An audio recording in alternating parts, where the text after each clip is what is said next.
Boa noite, meu nome é Joyce e hoje eu vim dar o meu testemunho para vocês. Eu vou ler no papelzinho porque eu estou muito nervosa, senão eu vou gaguejar. Peraí. Minha vida antes de me tornar cristã era assim.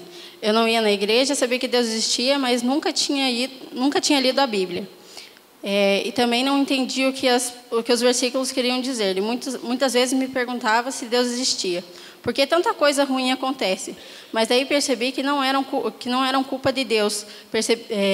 Porque eu também não fazia a minha parte para melhorar. E muitas pessoas não fazem e colocam a culpa em Deus. Até que um dia, Deus usou a minha irmã para me chamar para ir na igreja. E eu comecei a gostar das pregações do pastor. Porque elas, de uma certa forma, me fizeram pensar nas coisas de Deus. Aí comecei a me interessar mais e comecei a fazer o discipulado para aprender mais sobre Deus. E com esse discipulado eu tomei a decisão de me batizar e seguir os caminhos de Jesus. Hoje peço para Deus iluminar os meus passos e me dar força, porque sei que não será fácil agora. Não será fácil. Agora tenho Jesus como meu Senhor e Salvador.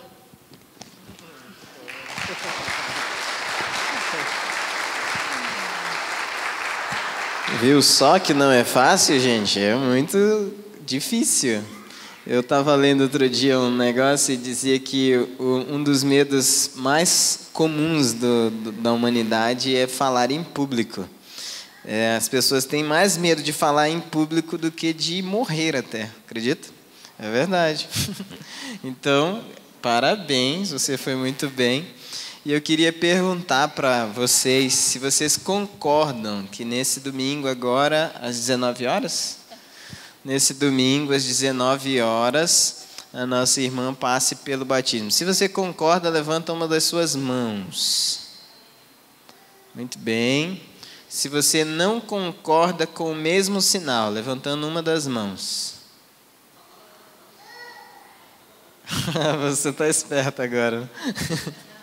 Então, nós vamos orar por ela, agradecendo a Deus pela sua vida. Vou pedir para a Janete, que foi a discipuladora dela, pastora dela aí também, vir aqui orar por ela. Pedir que Deus abençoe a sua vida, a sua nova vida com Jesus, né? As suas lutas, o aprendizado que você tem tido. Pai amado, obrigada, Senhor, por essa decisão que a Joyce teve, a melhor decisão da vida dela, aceitar Jesus como Senhor e Salvador da vida dela, ó Pai amado. Senhor, cuida dos caminhos dela, que ela possa dar continuidade, que essa foi uma etapa e tem uma caminhada pela frente, Senhor Jesus, que ela possa querer mais e mais de si, Senhor Jesus. Abençoa, Pai. É isso que nós oramos e pedimos, no nome de Jesus. Amém. Parabéns, podem sentar-se. Eu queria ler com vocês hoje Lucas capítulo 15. Não sei se você sabe onde eu vou ler, mas Lucas capítulo 15, do versículo 11 até o versículo 16. Lucas capítulo 15, versículo 11 e 16, a palavra de Deus nos diz assim: Jesus continuou: um homem tinha 2 filhos. O mais novo disse ao seu pai: Pai, quero a minha parte da herança. Assim ele repartiu sua propriedade entre eles. Não muito tempo depois, o filho mais novo reuniu tudo o que tinha e foi para uma região distante. E lá desperdiçou os seus bens vivendo irresponsavelmente. Depois de ter gastado tudo, houve uma grande fome em toda aquela região e ele começou a passar necessidade. Por isso foi empregar-se com um dos cidadãos daquela região, que o mandou para o seu campo a fim de cuidar de porcos. Ele desejava encher o estômago com as vagens de alfarrobeira que os porcos comiam, mas ninguém lhe dava nada. Vamos orar. Senhor Jesus, nos ajuda a compreender a Tua palavra, Pai. Nos ajuda não somente a compreendê-la, como a vivê-la de uma forma muito especial, prática, que glorifique o Teu nome. Deus, que em nome de Jesus o Senhor nos oriente nessa noite a como viver mais próximos de Ti. É a oração que nós fazemos em nome de Jesus, nosso Senhor. Amém e amém. Amém. Bem, nós estamos estudando essa parábola durante 40 dias, com o tema de volta para casa. E esse final de semana eu tive o privilégio de voltar para minha casa, né? Eu fiquei, acho que 5 dias lá em Tomé Açu. Tomé Açu é uma cidadezinha bem pequenininha mesmo, que fica lá no Pará. Eu sou do Pará. E eu estava lá na minha cidade olhando para um lado e para o outro e vendo as pessoas ali. Algumas delas estudaram comigo, outras eu conheci na minha juventude, outras na minha infância. Eu fui para o aniversário de 100 anos do meu avô. E foi muito interessante porque eu voltando para minha casa e encontrando os meus familiares, eu pude perceber um monte de coisa especial junto com a minha família.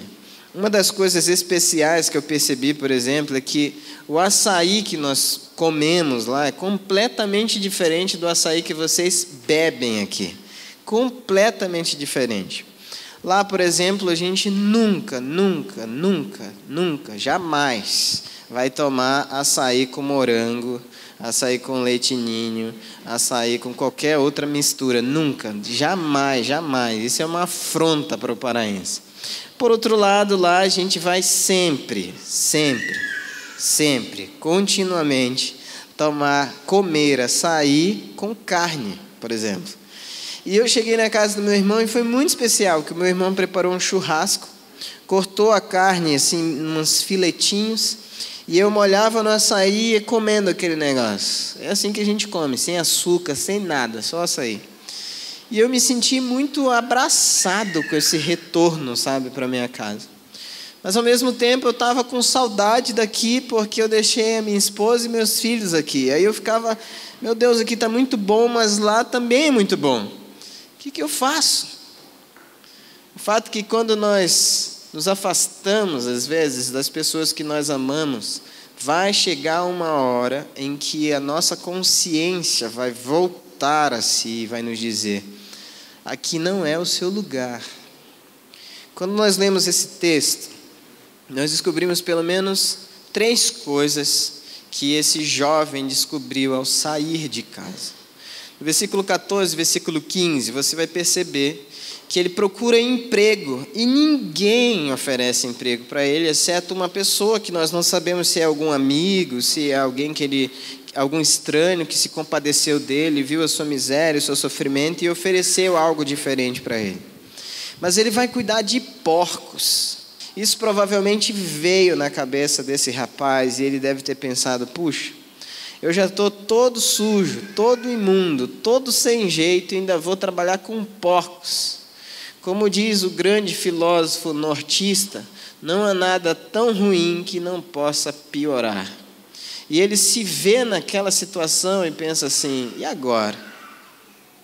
Então aí está a primeira lição que nós aprendemos quando nos distanciamos da casa do Pai, do nosso Pai. Longe da casa do Pai, nós não desfrutamos da bênção da casa do Pai.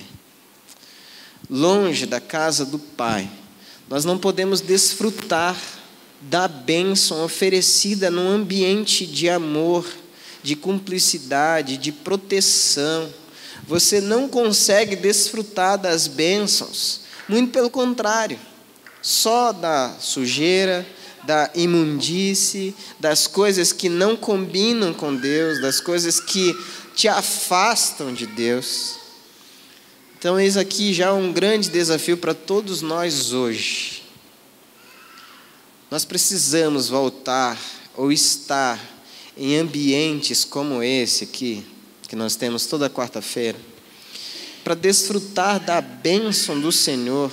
Às vezes, até uma intercessão, uma oração, um louvor, algo simples que seja, um abraço que alguém nos oferece, já pode se transformar numa grande bênção. Puxa vida, quantas vezes pessoas vêm tristes, em luto, vivendo situações muito, muito, muito destrutivas na sua vida, e chegam nesse lugar e recebem uma oração e saem daqui transformados. Isso é a bênção do Pai. Essa é a bênção que o Senhor deseja que vivamos todos os dias. Esse é o tipo de relação que o Pai deseja ter conosco, uma relação de bênção.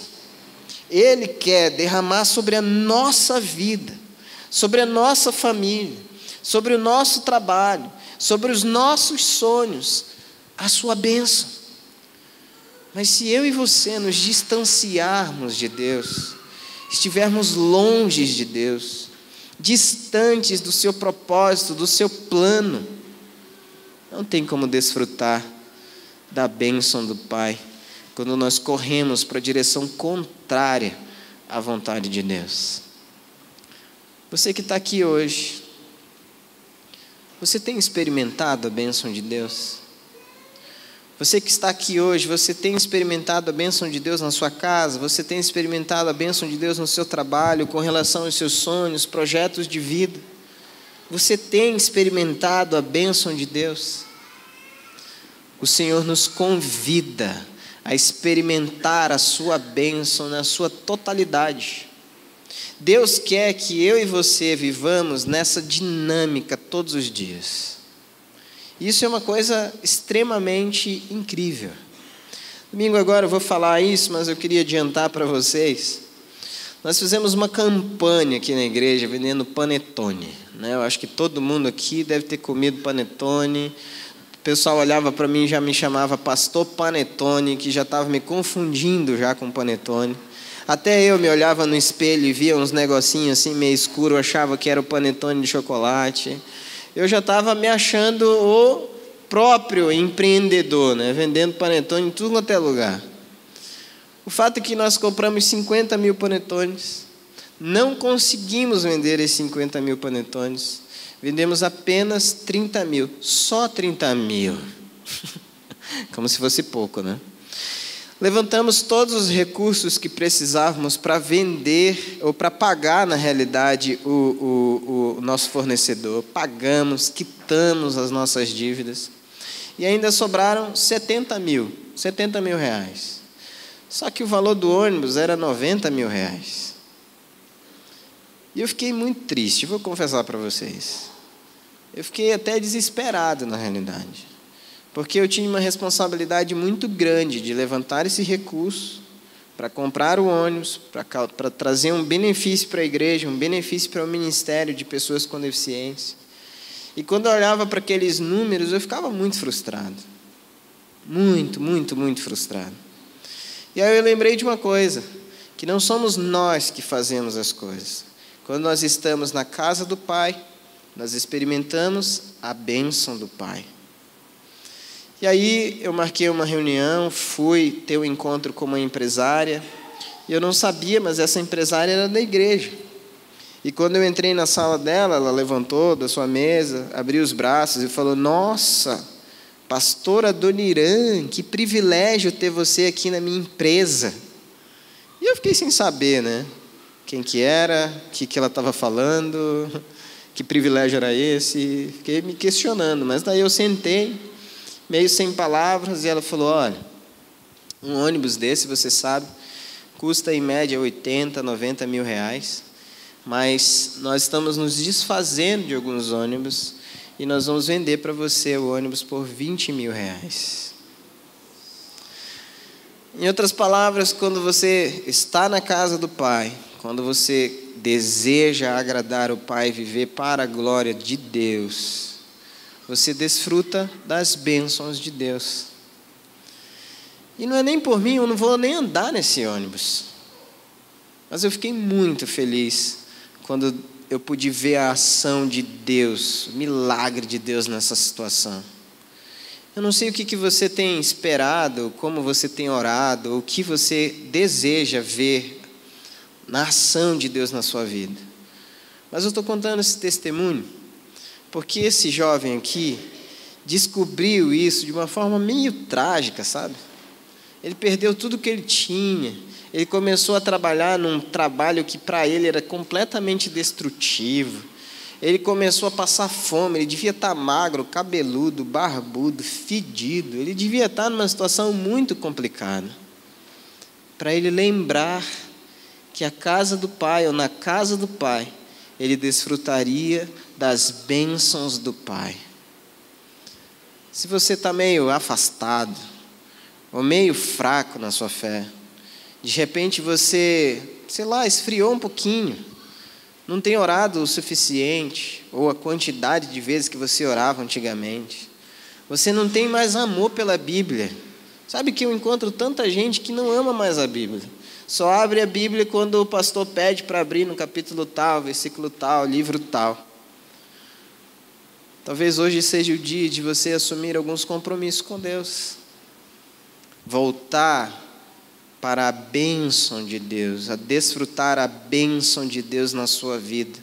Também é voltar a viver uma comunhão com Deus. Voltar a viver comunhão com Deus. Ainda esses versículos 14 e 15, quando nós lemos, que diz assim: depois de ter gasto tudo, houve uma grande fome em toda aquela região, ele começou a passar necessidade. Por isso foi empregar-se com um dos cidadãos daquela região, que o mandou para seu campo a fim de cuidar de porcos. Ele desejava encher o estômago com as vagens de alfarrobeira que os porcos comiam, mas ninguém lhe dava nada. Bem, quando nós nos distanciamos da casa do Pai, além de não desfrutarmos da bênção de Deus, ou da bênção do Pai, nós não desfrutamos do cuidado que Deus nos dá. Nós não desfrutamos do cuidado de Deus. A primeira vez que eu fui a um retiro evangélico, eu já falei para vocês que eu não gostava de crente, achava crente tudo chato, tudo meio, encrenqueiro, e um crente olhava para mim e falava que eu ia para o inferno, coisas assim. Eu achava os crentes bem chatões mesmo. De verdade, ainda acho alguns ainda bem chatos. Mas quando eu olho para esses crentes chatos, eu saio correndo e vou para outro lugar onde eu encontro uns crentes, gente boa.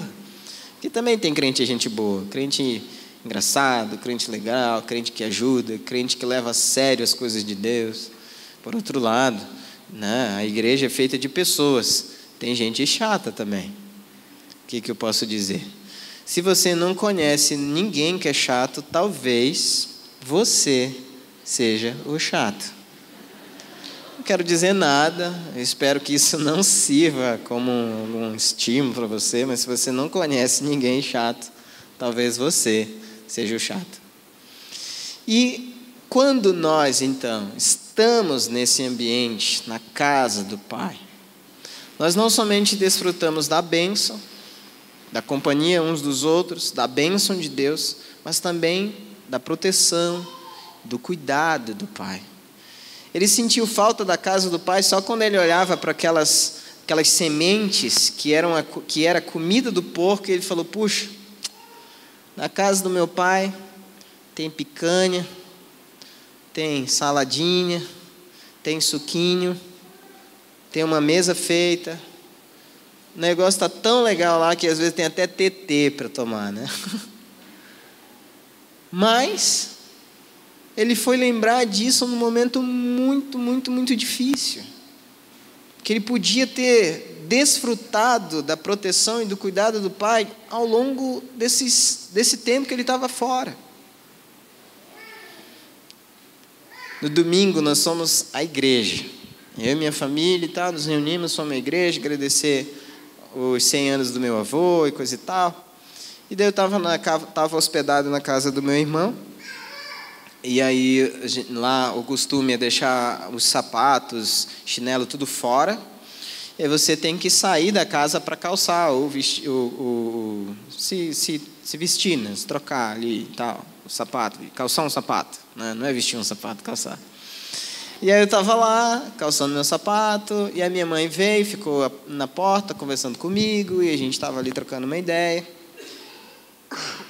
E aí eu levantei, a minha mãe desceu para calçar o sapato dela, e quando eu olho para o sapato da minha mãe, aqui do meu lado direito, uma cobra gigantesca. Uma cobra preta, gigante, remando assim do seu lado. O que você faria? Saía correndo, né? A minha mãe deu um grito, eu dei um outro grito, puxando a minha mãe para o lado. Meu irmão, muito do seu corajoso, veio até a porta e falou: o que é? Eu falei: uma cobra. Ele, pá, trancou a porta e deixou nós dois para fora. E aí eu fui puxando a minha mãe pro muro. A cobra foi beirando a casa assim. E aí meu irmão gritando lá de dentro: ela ainda está aí? Falei: meu Deus, vou ter que matar essa cobra, vou ter que deixar ela ir embora, né? Eu sei que depois ele apareceu lá com uma enxada e acertou a cabeça da cobra, né? Mas era uma cobra grande. Eu fiquei amedrontado, vou falar para vocês. É um susto muito grande. Você está lá de boa, conversando com a sua mãe, e de repente aparece uma cobra do seu lado. Puxa, eu não sei o que você faria se estivesse no meu lugar lá. Mas eu fiquei muito assustado, muito assustado. Mas depois a gente estava todo mundo no carro e indo para a igreja, e daí eu estava pensando: nossa, a cobra estava a menos de 30 centímetros da minha perna. Se eu tivesse me mexido, ou sei lá, andado um pouquinho para trás, aquela cobra talvez tinha me picado. E eu fiquei lembrando disso, e lembrando que quando nós estamos na casa do Pai, nós também somos protegidos, cuidados pelo Pai. Talvez você não tenha noção da quantidade de vezes que Deus te livra da morte num só dia. Você não tem noção, eu não tenho noção. Mas a Bíblia vai nos dizer, em Romanos capítulo 8, que nós somos entregues à morte todos os dias. Todos os dias Deus nos livra da morte. Sem você perceber, Deus hoje te livrou inúmeras vezes da morte. Para mim, ver aquela cobra foi uma experiência visível, real. Mas eu não tinha noção das outras situações que estão acontecendo. Você também não tem noção das outras situações que estão acontecendo. O fato é que Deus protege os seus. Aqueles que estão na casa do Pai são protegidos pelo Pai. Aqueles que estão na casa do Pai não são simplesmente ou somente abençoados pelo Pai, são também protegidos pelo Pai. Mas nessa história, quando nós continuamos lendo essa história, a partir do versículo 17, ele diz assim: caindo em si, ele disse: quantos empregados do meu pai têm comida de sobra, e eu aqui morrendo de fome? Eu me porei a caminho e voltarei para o meu pai, e lhe direi: pai, pequei contra o céu e contra ti, não sou digno de ser chamado teu filho, trata-me como um dos teus empregados. É interessante porque ele caiu em si e lembrou: puxa, lá em casa, na casa do meu pai, até os empregados experimentam o amor do pai. Eu não vou ficar aqui nesse sofrimento. Eu vou voltar para casa e vou experimentar e vou, sei lá, pedir para o meu pai me tratar como um dos seus empregados, porque mesmo os empregados são tratados com amor, experimentam o amor. Se você tem se sentido sozinho nesse mundo, e eu conheço um monte de gente que está acompanhado por uma porção de pessoas, mas aqui dentro do seu coração sente um vazio que não consegue explicar. A impressão que essa pessoa tem é que ela está no meio de um deserto, mesmo acompanhada dos seus familiares, dos seus amigos, do seu esposo, da sua esposa, dos seus filhos. Esse vazio dentro do ser não se dissipa. Por que isso? Porque talvez essa pessoa ainda não esteja desfrutando da bênção do Pai, da proteção, do cuidado do Pai, e não esteja desfrutando do amor do Pai. Por isso hoje eu queria desafiar você a olhar para dentro da sua história, do seu coração, e ver se talvez você não esteja distante também. Aqui dentro, mas distante. Aqui dentro, mas completamente longe. Aqui dentro, mas sem desfrutar do que Deus está te oferecendo. Aqui dentro, mas sem desfrutar da bênção, da proteção e do amor que o Pai nos oferece. E eu vou te dizer mais ainda.